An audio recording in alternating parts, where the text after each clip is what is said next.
Bonjour. C'est moi Orson Welles. J'aime pas trop les voleurs et les fils de pute. Salut Ciné, votre rendez-vous avec le cinéma, ici sous forme d'Extra Ball, notre délicat et savoureux petit détour, quelques minutes pour évoquer une série ou un film, en l'occurrence une marvelerie, encore une, ou plutôt une co-marvelerie, puisqu'on va causer de Venom, premier film consacré à 100% au célèbre symbiote antagoniste de Spider-Man que mon camarade Stéphane Moïsakis a vu. Salut Stéphane. Salut Thomas. Et dont on va parler, c'est nos ciné Extra Ball spécial Venom, et c'est parti. Monde de merde. Pourquoi il a dit ça? C'est ce que je veux savoir. Venom, donc Ruben Fleischer, le réalisateur de Zombieland, entre autres, derrière la caméra, et de Gangster Squad, un super film, derrière la caméra, et dans le rôle titre, ce bon vieux Tom Hardy qui incarne donc Eddie Brock, ce journaliste qui va se retrouver associé à un mystérieux symbiote extraterrestre qui va le doter de pouvoirs hors du commun, mais ça ne va pas aller sans quelques petits tracas, étant donné notamment qu'Eddie/Venom est un peu pourchassé par le patron d'une multinationale obsédé par le symbiote. Qu'est-ce que ça vaut tout ça, mon bon Stéphane ? C'est vraiment mauvais. Les critiques américaines le comparent à Catwoman. Moi, je trouve que c'est méchant pour Catwoman. Pas en fait parce que Catwoman est un bon film, c'est pas vrai. Non, hein. c'est un très tout le monde mauvais film. s'en souvient, quoi. Ouais. Mais c'est un film dont on se rappelle. Oui. Parce qu'il y a vraiment beaucoup de moments totalement psychotroniques en fait dans Catwoman de Pitoff. Là, malheureusement, beaucoup moins. Il y a quand même quelques morceaux de bravoure, quoi. Mais avant peut-être d'expliquer pourquoi, parce que le truc c'est que nous on tape beaucoup sur les films Marvel ici.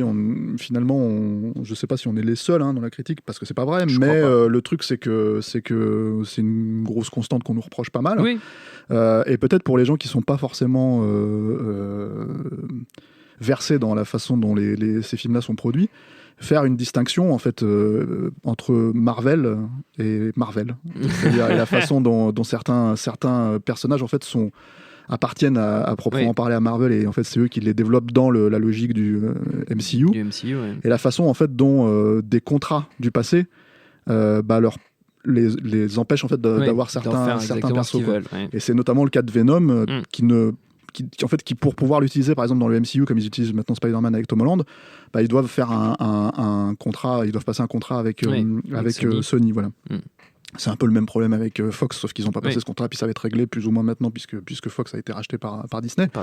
Et voilà. Pour les X-Men notamment. Voilà. Et le truc avec ce Venom-là, c'est qu'il y a, alors esthétiquement parlant, absolument pas, mais il y a une espèce de volonté de le raccrocher à cette espèce d'univers qu'ils avaient essayé de créer à l'époque du The Amazing Spider-Man 2. D'accord. Alors pas encore une fois sur le papier en fait, si tu veux, mais tu sens que c'est un film en fait qui est fait dans la même logique que ces films-là, quoi. C'est-à-dire à cette époque-là. Voilà. Et comme il devait faire du Sinister Six, bien sûr. etc. Et du coup, bon. En premier lieu, déjà, tu as un premier souci, c'est que c'est un personnage extrêmement populaire. Bien sûr. Pour moi, j'ai toujours eu du mal à comprendre ça. C'est-à-dire que c'est un personnage qui est créé par Todd McFarlane.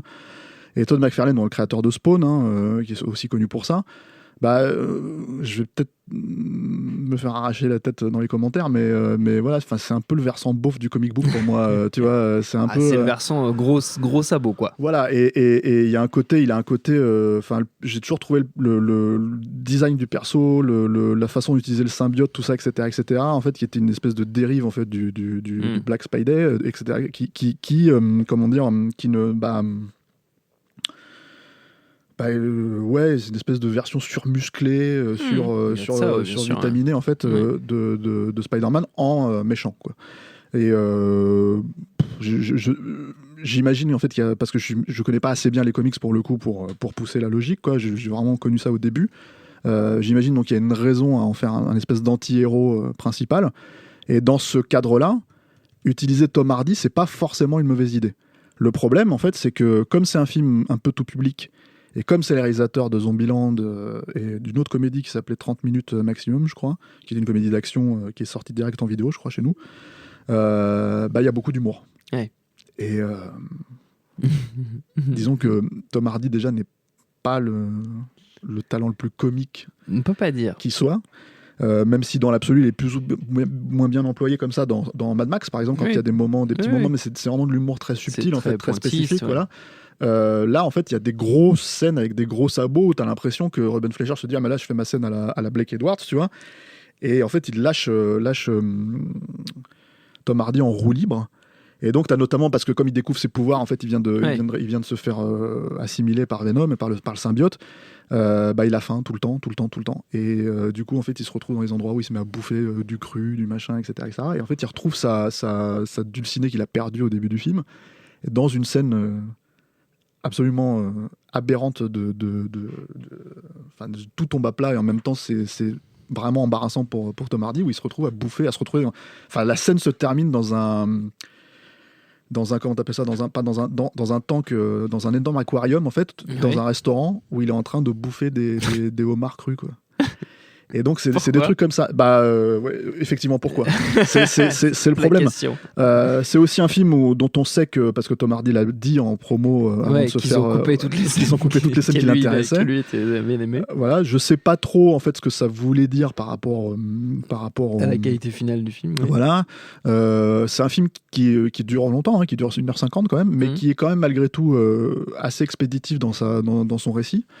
Et effectivement, alors ça a été dit aussi par les critiques américaines, et c'est plus ou moins vrai en fait. On dirait, moi, plus qu'un Catwoman, en fait, je rapprocherais ça plus d'un Daredevil ou un truc comme ça, en fait, Daredevil là, parce que vous me reprochez toujours de parler avec mon accent français, de 2002, quoi. C'est-à-dire que il y a un vrai côté 2002-2003, je sais plus. Il y a un vrai côté, c'est un film d'un autre temps,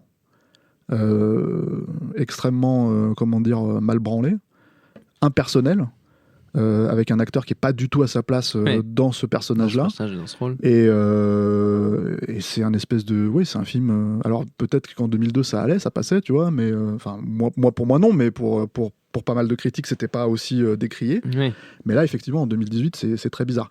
Et en ce sens, en fait, je pense que ces films-là, moi le seul truc qui m'amuse profondément, c'est pas du tout lié au film, enfin si c'est lié au film dans l'absolu, c'est que je pense que ça fait profondément chier Kevin Feige en fait de voir ses films se faire, même si j'imagine qu'en grand calculateur il doit se dire qu'il va récupérer à un moment donné ça lui rapportera un moment, le bébé, mais ça je pense qu'il se le dit avec tous les persos Marvel finalement, qu'il voudrait utiliser. Et voilà, moi j'ai au moment où on parle, en fait, le film n'est pas encore sorti aux États-Unis. Il y a quand même un gros tracking autour du film. C'est quand même 65 millions de dollars qu'ils annoncent pour le premier week-end. Donc, vous saurez quand vous écouterez l'émission. Nous, on ne sait pas encore. Moi, j'ai du mal à y croire. J'ai vraiment du mal à croire que c'est un film qui va pas s'écrouler littéralement pendant son premier week-end, parce que je vois pas comment les spectateurs, à part si t'es un gamin de 8 ans, effectivement, et que tu gobes à peu près tout ce qu'on te file à cet âge-là. Comme c'était mon cas, c'est pas du tout un jugement, à moins que ça soit ça. En fait, je vois pas en fait ce qui peut convenir aux gens dans ce spectacle-là. Et c'est aussi la démonstration que oui, Sony et notamment Avi Arad en fait et Ami Pascal derrière, en fait, ces films-là ne savent littéralement pas comment traiter tout ce qui touche à Spider-Man en fait aujourd'hui, parce que fondamentalement, quand ils ont fait Spider-Man en 2002, c'était la même équipe. C'était pas Ami Pascal, je suis pas sûr qu'elle était là, mais c'était Avi Arad. Fondamentalement, ils avaient un cinéaste derrière. Ils avaient un Sam Raimi. Voilà. Et du coup, en fait, c'est la raison pour laquelle ces films-là ont été un carton. C'est-à-dire que d'un seul coup, tu avais la bonne personne pour adapter le bon personnage à la bonne époque. Là, c'est pas du tout le cas. Et fondamentalement, voilà, t'as une scène par exemple, parce que bon, t'as un peu d'action mais pas beaucoup, et en fait les effets spéciaux, pour parler de l'adaptation en soi de Venom, du personnage, je sais que par exemple son apparition a été extrêmement décriée dans Spider-Man 3. C'est un personnage qui a été vraiment calé au chausse-pied dans le scénario de Spider-Man 3, ça se ressent.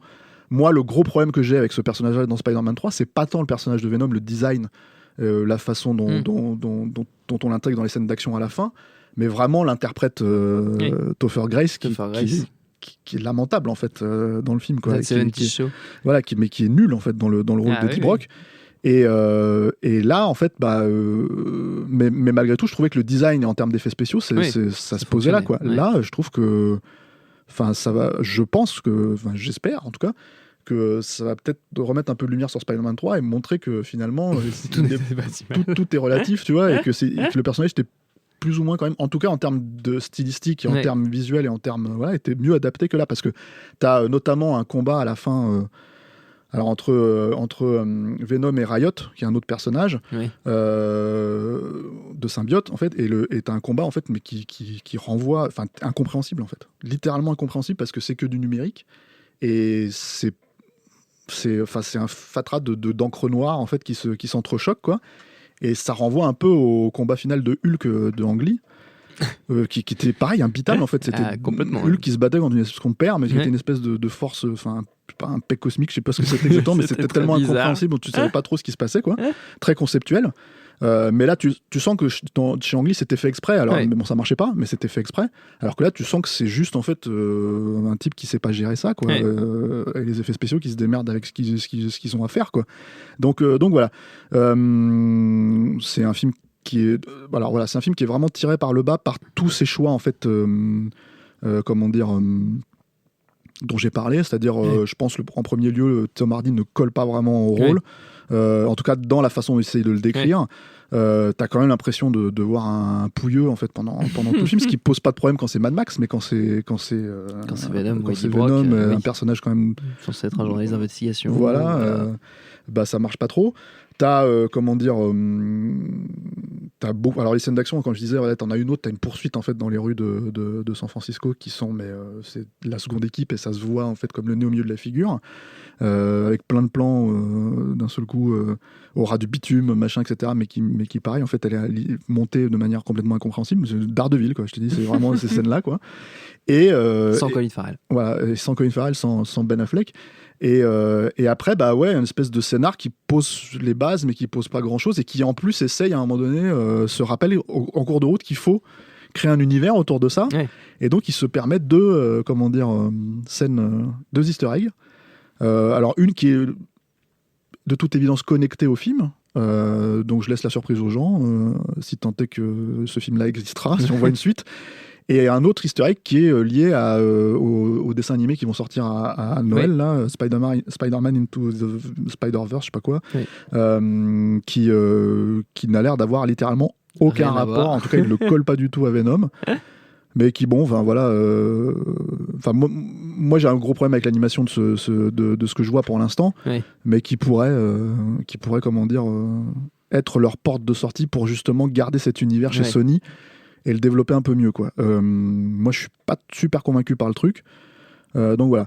Après, que dire d'autre ? Après, si vous avez vraiment envie de vous taper tous les films de super-héros, entre guillemets, toutes les adaptations de comic book qui passent, vous irez voir Venom, voilà. quoi. Sinon, vous aurez peut-être autre chose à faire.